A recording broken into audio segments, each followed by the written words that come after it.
Berapa ni? Dik, Salam. minta rojak petis satu, Rojak petis. rojak buah satu.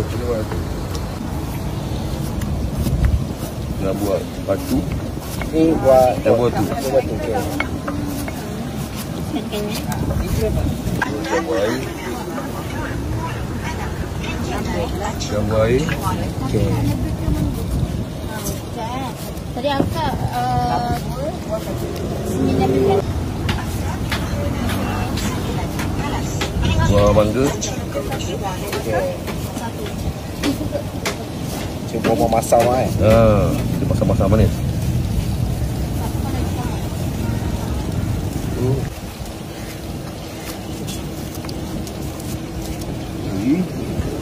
Beli hijau. Pakai apa lagi? Hijau, masak-masak manis.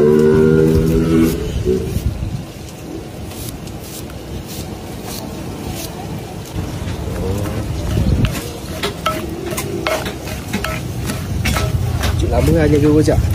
Lama lah jaga rojak. Lama. Kena pencen ni. Dah nak pencen lah. Umur kat 60 lah. Oi, nampak sihat lagi.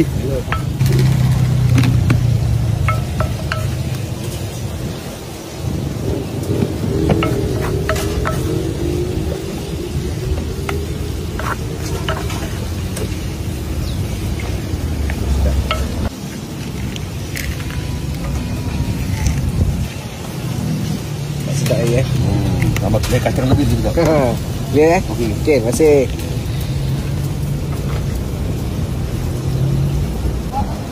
Rojak petis, tahu satu. Tahu kangkung ah. Kangkung. Ada timun.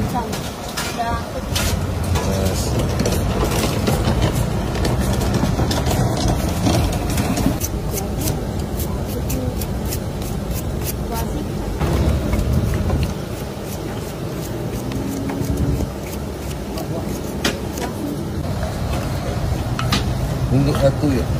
Untuk satu portion. Satu porsi lagi.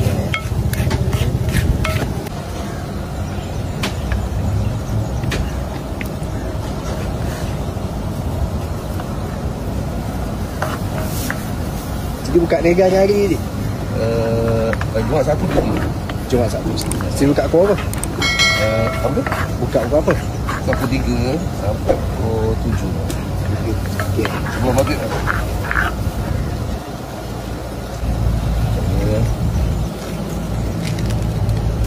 Kalau nak lebih boleh bagi lebih. Okey, boleh ni. Okey. Ya. Terima kasih.